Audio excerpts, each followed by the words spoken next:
Hi everyone, we're here at John Souders Auto Repair, and today I want to talk a little bit about replacing your spark plugs. Most cars now go anywhere from, they say up to 100,000 miles. I like to replace them around 80,000 miles, and I'll show you some of the reasons why. Here's a typical spark plug. This is a brand made by NGK, and as you can see the threads along here, then you can see the electrode of the spark plug. Well, one or two of these threads actually fits down into the combustion chamber, and what happens is carbon builds up on those threads.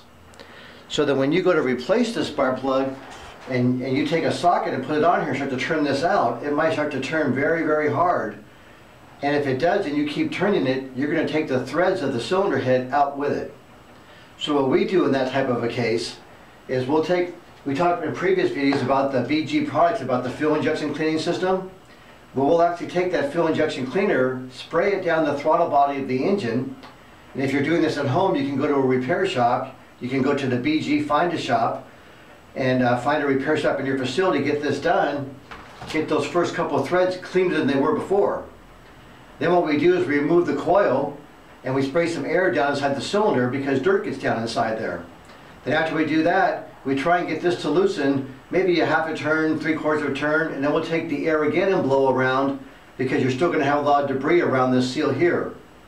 And if it still won't move at all, what we've used for many years is this ZEP 45, and you can buy this as a ZEP product. You can buy this at most auto parts stores or order it directly from ZEP, and we'll actually fill up the cylinder when the spark plug is down. Most of them face up like this, or even if they face sideways, we just fill up that area so it's covering up to the top of where the socket would go on the spark plug itself.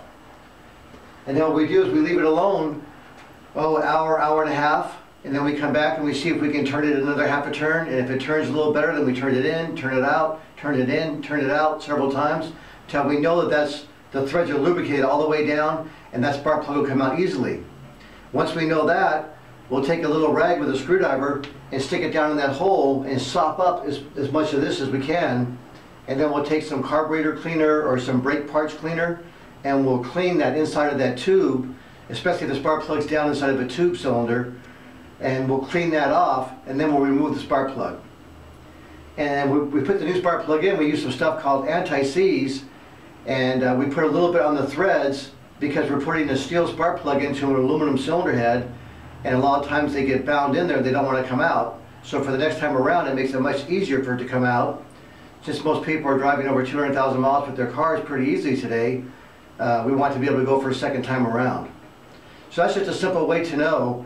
As to finding the right spark plug for your vehicle, what I recommend you do is take a copy of your registration with you, go to your local dealership where the car was made. If it's a Ford, go to Ford, obviously, and so on and so on. And go to the parts department and show them the registration. And they'll take that registration number, and it has a number on there called a VIN number. And they'll use that number to properly identify your vehicle, to properly identify your engine. And then they'll find the same spark plug that the vehicle came with. Sometimes the factory's done improvements, so you'll have to get a better spark plug.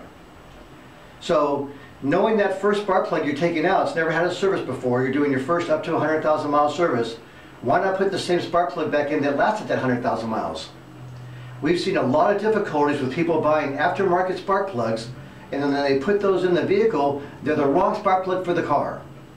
So the car doesn't run as good, it doesn't get as good a gas mileage, and the salesman at the auto parts store just told them, well, that's the one that we sell, these are on promotion right now, this will make your car be even better.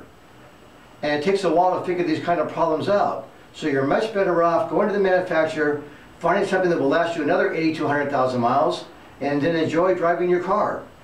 If you have any more questions, when you see the video, you can post a comment and I'll reply to your comment. Thank you very much. Have a wonderful day.